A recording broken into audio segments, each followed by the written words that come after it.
Learn leadership before you marry. Leadership. Now, John C. Maxwell said the popular statement that everything rises and falls on leadership. Have you heard that before? Good. So what that simply means is that what becomes of a person or a people is a function of the quality of leadership they are under. The book Spirit of Leadership by Dr. Miles Monroe, you gave me that book about 13 years ago. Yes. I was having some leadership crisis in my life at a very serious down moment of my life. I was pastoring in Redeemed, and she came in. So the young lady just walked up to me and wrote a note. I said, I'd like to recommend this book for you.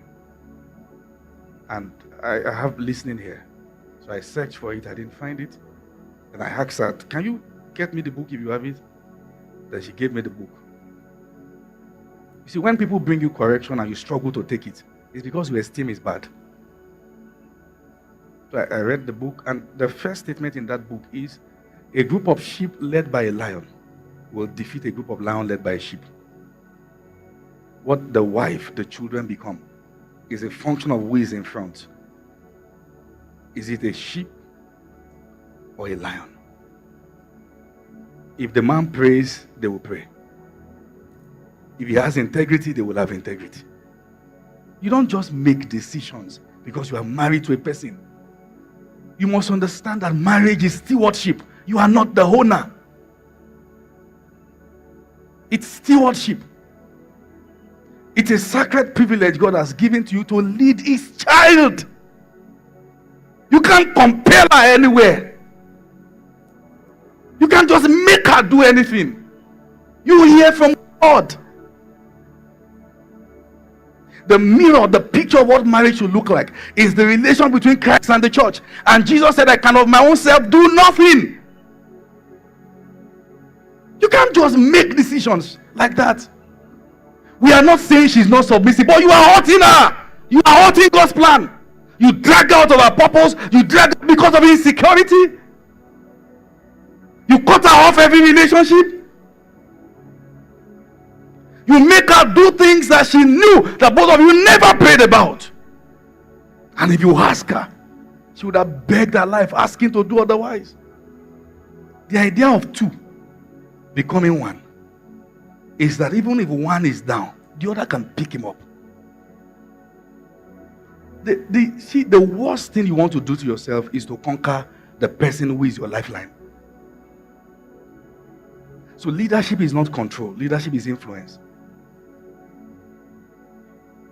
The way, listen, I know men love respect, but what I've found about respect is that respect is not dictated. Your life commands it. That's it. When I think about my wife, I'm always thinking of how to make her better. What can I do? How can I help? Not how can I control your life and make you miserable because I am your husband and you have to obey me. Whenever you say I'm the man in this house, you're officially not. Because if you are, you don't have to say it. And leadership entails that sometimes you are making a decision that maybe the emotions of a woman is not allowing her to see. And you stand your ground. One of the very important qualities a man must have is his ability to stand his ground over values of the family, over decisions that have to be made. And I must tell you, women, you will not always understand him. And when you don't, communicate and take it to God in prayers.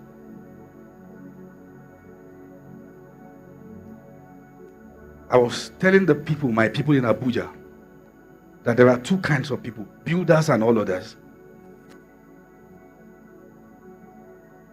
In life, you are either building,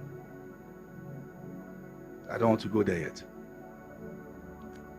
When you are a builder, let's say for instance you are building a business, or you are building a ministry, or you are building a career, there comes a point in the midst of that building that if you look at what this person is doing, it looks like nonsense, but you know you have the plan. Stay with the plan.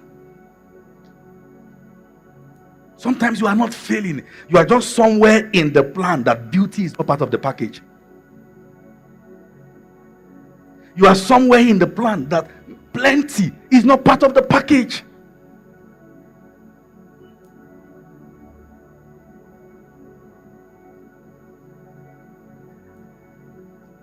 Maybe now when I'm in town, I'm around. There's actually nowhere I choose to lodge myself that I can't do it. But it didn't start like that. When this ministry started, I had one trouser for a while. But that's where I was in the building.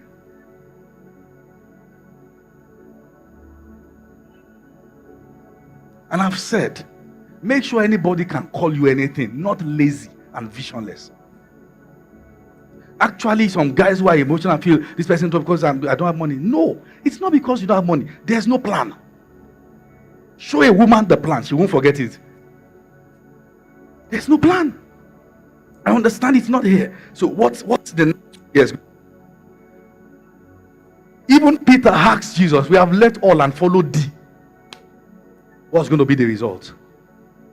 If somewhere in the plan we're going to be a bit like this for a while, how are we going to come out? What are you going to do? What are we going to do? What's the plan? So don't blame your spouse because things are down. Is there a plan? If there's no plan, it's not too late. Sit down. You see, one time I told my wife, and I said, do you trust me? He said yes. I said, are you sure you trust me? He said yes. I said, we'll not have car for a while. Give me 2 months. So I called one of the boys. I said, go sell the car. We sold the car. And I added some more money. Went to buy acres of land. Did the survey, plotted everything, document. Began to resell. In 3 weeks, I could afford to buy a car much more the price. That's a plan. How do you ride a car that is actually bigger than your annual income? Who are you impressing? It's good to have good cars, and I love good cars. Amen. I love good cars.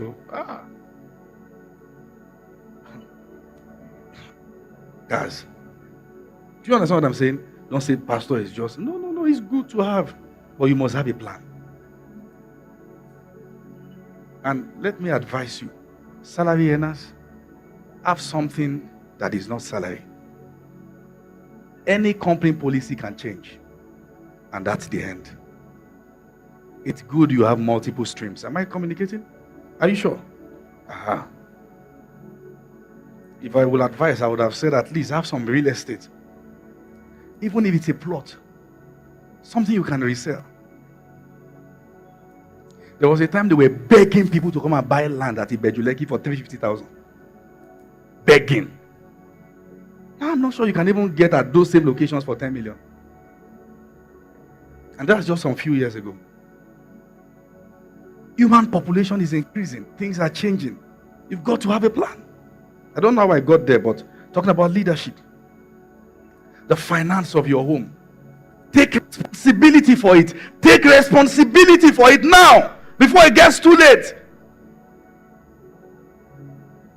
Nobody is putting you under pressure. But take your position as a leader. Plan together. Lack of money in the home frustrates. So we don't bring out unnecessary devils out of ourselves. Let's plan. And like I said, for the balance, there comes a phase in the life of a builder where nothing really looks like it. But do you have a plan?